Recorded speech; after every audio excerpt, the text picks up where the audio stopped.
আসলেই কি শেখ হাসিনা পার্কে ঘুরে বেড়াচ্ছেন, এরকম কোন ছবি বা এরকম কোন শেখ হাসিনা পার্কে ঘুরে বেড়াচ্ছেন এরকম রিপোর্ট এসেছে ইন্টারন্যাশনাল দু একটা পত্রিকাতে এরকম এসেছে। খুব সম্ভবত আমি ঠিক শিওর না, বাট আমি এই রিপোর্টটা পড়েছি। কি মনে হয় শেখ হাসিনার মতো একজন যাকে আসলে অনেক বেশি ফটোগ্রাফড একজন মানুষ, তাকে মানে তার পক্ষে পার্কে ঘুরে বেড়ানো সম্ভব? ভারতেরও কোনো মিডিয়া, আন্তর্জাতিক কোনো মিডিয়া তার ছবি তুলে নাই। এখন তিনি পার্কে ঘুরে বেরিয়েছেন, এটা ইন্টারন্যাশনাল একটা পত্রিকায় রিপোর্ট করেছে। আমি এই মুহূর্তে স্মরণ করতেছি না কে বলেছে। আমি সেই রিপোর্টটা দেখেছি, কিন্তু আমার কাছে সেই রিপোর্টটাকে আমার বিবেচনায় সেটাকে একটা না, এর জন্য আমি আই ক্যানট ভেরিফাই দ্যাট। আমি পড়েছি, সেটাই আমি আপনাকে বললাম যে শেখ হাসিনা যদি ওখানে পার্কে ঘুরতে পারেন অথবা she is having a decent life there, এবং ওখানে বসে উনি তার দলের নেতাকর্মীদেরকে আমার মনে হয় না যে তার জুলকারনাইন, আমার মনে হয় যে আপনার কাছে বরং আমি এই আহ্বানটা করতাম যে জুলকারনাইন, আপনি যে বিষয়টা নিয়ে কাজ করেন, যখন যে বিষয়টা নিয়ে কাজ করেছেন সেইটার বিষয়ে আমরা অনেক ডিপ কিছু জানতে পেরেছি। আমার মনে হয় মানে আমার প্রশ্নটা আমার মনে ছিল যে আমি আপনার কাছ থেকে জানতে চাইবো যে আসলে শেখ হাসিনা এখন কেমন আছেন, কি করছেন। আমার ডিসকন্টেন্ট আপনি দেখেন যে আমি যেটা দেখি যে শেখ হাসিনা টেলিফোনে কথা বলতেছেন কিন্তু খুবই ইনসিগনিফিকেন্ট লোকদের সাথে। তার মানে তার টেলিফোনটা আটকানো হয় নাই, কিন্তু তিনি কিন্তু টেলিফোনে ভারতে অবস্থানরত কোনো নেতার সাথে কথা বলতে সাহস করতেছে না এই কারণ সেই নেতা কর্মীরও ঝামেলা হইতে পারে ডিউ টু ভারত গভর্নমেন্ট তাকে বলছে তুমি এগুলি করতে পারবে না। এটা হচ্ছে আমার রিড। এটাও কিন্তু আমরা আসলে বলতে পারি না, এটা আমরা স্পেকুলেট করতে পারি যে তার সাথে যোগাযোগ হচ্ছে না। কিন্তু আমি আপনাকে দুইটা জিনিস বলতে পারি। শেখ হাসিনা যে বাসাতে থাকেন ভারতে, সেই বাসায় এসবি মনিরুল ইসলাম খুব নিয়মিত যাওয়া আসা করেন, এবং ভারতে পলাতক লেফটেন্যান্ট জেনারেল মুজিব ওই বাসাতে প্রায় যাওয়া আসা করেন। সুতরাং ভারত সরকারের যদি অনুমোদন না থাকতো তাহলে কেন তারা ওখানে যেত? আমার কাছে মনে হয় যে জুলকারনাইন, আমি আপনার সাথে সোশ্যাল মিডিয়াতে অনেকগুলি বিষয় আমি আপনার সাথে যুক্ত। আপনি যদি এই বিষয়ে আরও একটু স্পেসিফিক তথ্য মানে আপনার স্টাইলে যেটা আপনি আনার্স করেন সেটা যদি আমাদেরকে একটু দেখান, তাহলে আমি, কারণ মুজিবার মনিরুলের কথা আমিও শুনেছি, কিন্তু এটা আমার কাছে গুজবই মনে হয়েছে। বরং আমি একটু ভাদুরীর কাছে যাই এবং ভাদুরীর কাছে গিয়ে একটু হেল্প চাই যে ভারতীয় গণমাধ্যম যেভাবে বাংলাদেশে কি হচ্ছে যেটা তার বাইরে, সে হিয়ার্সে কথা যত বলতেছে, শেখ হাসিনা কোথায় আসে, কি করতেছে, শেখ হাসিনা কিভাবে মানুষের সাথে যোগাযোগ করতেছে, কিভাবে উনি মানুষের সাথে যোগাযোগ করতে চাচ্ছে, তার ওয়ারএভার জানানোর ব্যাপারে ভারতীয় মিডিয়ার হয় অনীহা, নাইলে সরকার থেকে বাধা দেওয়া হয়েছে, এরকম কিনা ঘটনাটা আসলে। আমি হ্যাঁ না, শেখ হাসিনা কিন্তু আপনি গত পরশু দিনে নিউ ইয়র্কে একটা ভাষণ দিয়ে আসছে। কে শেখ হাসিনা গত পরশু দিনে নিউ ইয়র্কে তার লোকজনের সামনে আপনার অডিওতে না, সেইটা হচ্ছে যে একজনকে ফোন করছে, সেই ফোনটা একটা নিউ ইয়র্কে এবং ডেনমার্কে দুইটা জায়গায় বাজানো হয়েছে। আমি আপনাকে স্যার, আমি যেটা বলতে চাইতেছি, দিল্লি এমন একটা জায়গা যে জায়গার মধ্যে শত শত, মানে আমি এইটাই একটু ভাদুরীর কাছে জানতে চাইতেছিলাম যে সেইটা এটা ভারতীয় মিডিয়ারই একটু আনাউন্স করা দরকার। এবং আমার জুলকারনাইনের কাছে এটা আমার একটা দাবি থাকবে যে জুলকারনাইনও এটা একটু দেখে, কারণ আমরা এই যে মুজিব, মনিরুল এদের কথা আমরা শুনি, কিন্তু আমার কাছে আমি এখনো বিশ্বাসযোগ্য কোনো তথ্য এরকম পাই নাই।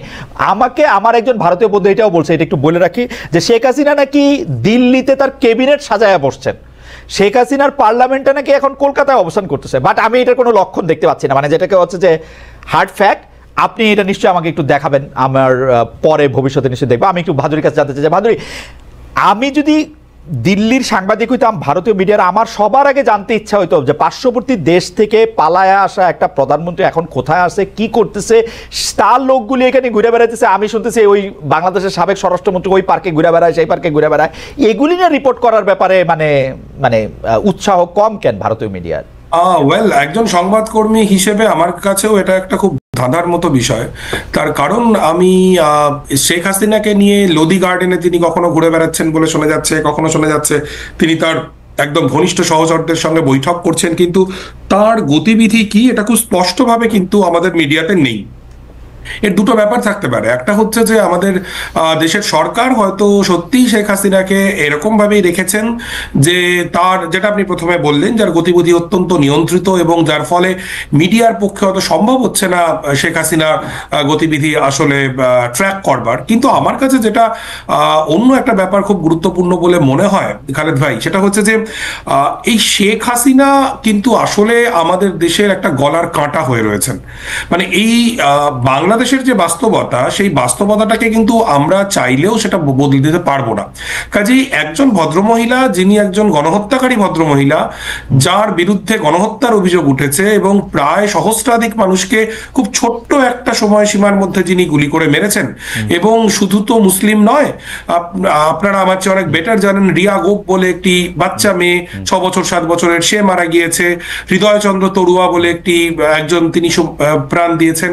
এরকম প্রচুর মানুষকে যে ভদ্রমহিলার বিরুদ্ধে, তার প্রশাসনের বিরুদ্ধে মারার অভিযোগ রয়েছে, তাকে আমাদের সরকার যদি দিনের পর দিন এরকম একদম জখের ধনের মতো লুকিয়ে রেখে দেয়, সেটা বোধহয় আমাদের দেশের জন্য খুব একটা সুবিধাজনক বিষয় হবে। আচ্ছা অর্ক, আপনার কাছে কি মনে হয় যে মানে শেখ হাসিনাকে ভারতীয় সরকার বা ভারতের কোনো মহল কি এরকম আশা করে যে শেখ হাসিনা আইসা আবার বাংলাদেশে ক্ষমতা নিবে?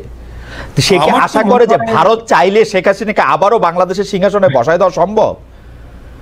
আসলে আমার মনে হয় যে, আমি কেউ এটা ভাবেন কিনা খালেদ ভাই আমি কমেন্ট করতে পারবো না, কিন্তু আমার মনে হয় দুটো বিষয়। একটা হচ্ছে যেটাকে বাস্তব বুদ্ধির বিচার আমরা কথা বলতে পারি, সেক্ষেত্রেও এটা অসম্ভব বলে মনে হয়। এবং আরেকটি বিষয় যেটা আমি খুব গুরুত্বপূর্ণ বলে মনে করি, আমাদের অবশ্যই বাংলাদেশের, শ্রীলঙ্কার, নেপালের, ভুটানের সার্বভৌমত্বকে সম্মান করতে হবে।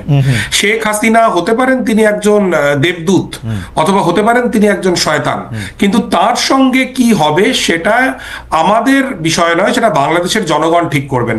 আমরা যারা ভারতের জনগণ, আমরা যারা ট্যাক্স দিই, আমরা প্যালেস্টাইনের পক্ষে অবস্থান নিতে পারি, কেউ ইসরায়েলের পক্ষে অবস্থান নিতে পারি, বাংলাদেশের চলমান গণহত্যার পক্ষে অবস্থান নিতে পারি, বিপক্ষে অবস্থান নিতে পারি, কিন্তু আমার মনে হয় যে আমাদের রাষ্ট্রের এই শেখ হাসিনা নামক ভদ্রমহিলাকে সুরক্ষা দেওয়ার জন্য এত সময়, এত অর্থ, এত এনার্জি, এগুলো ব্যয় করাটা ওই ব্যবসার ভাষায় বলতে গেলে খুব বাজে ইনভেস্টমেন্ট। ভাদুরী, আমি আমার ধারণা বাংলাদেশের অধিকাংশ লোক আপনার কথা খুব পছন্দ করবেন। আমি জুলকারনাইনকেও একটু জানতে চাইবো যে ভাদুরী যেরকম পরিষ্কার বলছেন যে আসলে গলার কাটায় এইটা সম্পর্কে তার মতামত, কিন্তু আমার প্রশ্ন হচ্ছে ভারতীয় জনগণ বা পশ্চিমবঙ্গের জনগণ বা আপনার সাথে যারা, তারাও কি আপনার মতো ভাবেন, নাকি তাদের মধ্যে এরকম একটা ভাবনা আছে যে তারা একটু চেষ্টা চরিত্র করলে শেখ হাসিনা টুপ করে বাংলাদেশে ঢুকে পড়তে পারবেন, একটু সময় সবার চোখের আড়ালে লেগে গণভবনেও বসে থাকতে পারবেন, এবং জুলকারনাইন সাহেব সহ আমরা যারা শেখ হাসিনার বিপক্ষে কথা বলেছি তাদের সবাইকে অনেক শাস্তি দিবেন,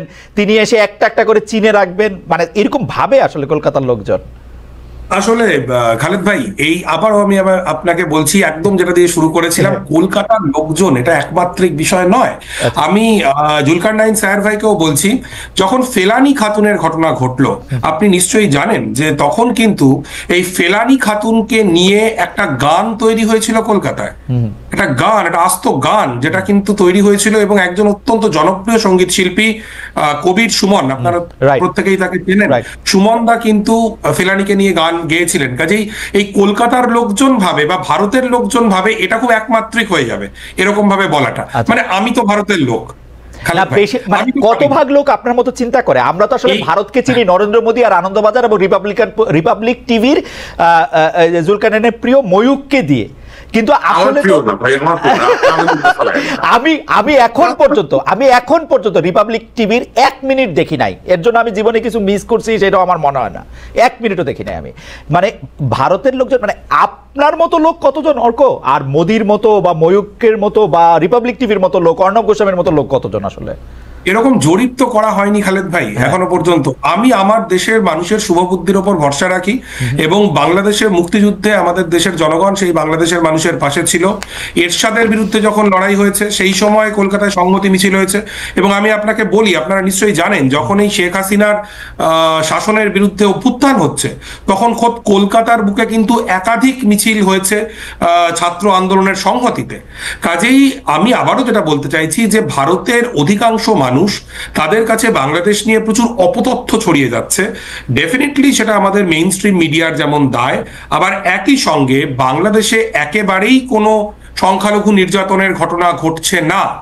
বাংলাদেশে ভারত বিদ্বেষ ছড়াচ্ছে না, এগুলো আবার বলা যায় বলে আমি মনে করি।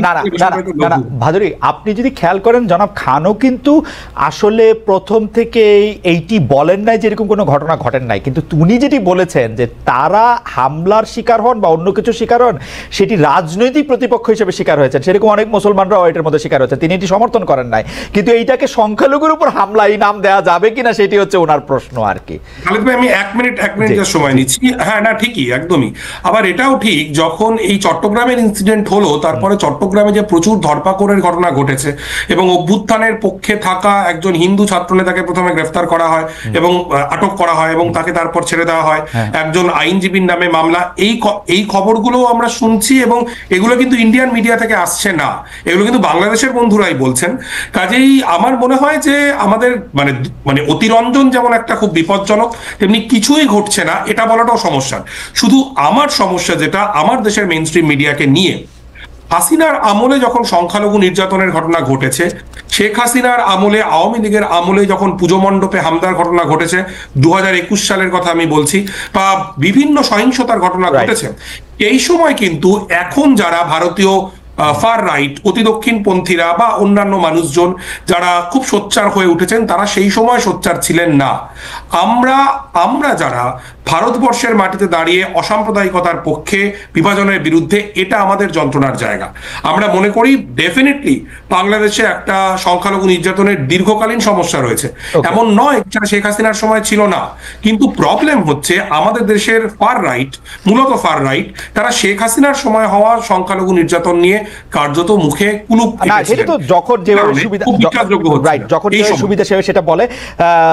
জুলকারনাইনের কাছে আমার পরপর দুটি প্রশ্ন রয়েছে, সেই প্রশ্নগুলিতে যাওয়ার আগে আমি একটা জরিপের কথা বলি। জরিপটা হচ্ছে এরকম যে, প্রিয় দর্শক, ভারতের সঙ্গে বিগত আওয়ামী লীগ সরকারের করা সব চুক্তি প্রকাশের দাবি জানিয়েছেন বৈষম্য বিরোধী ছাত্র আন্দোলনের সমন্বয়কারা। সব চুক্তি মানে সব চুক্তি।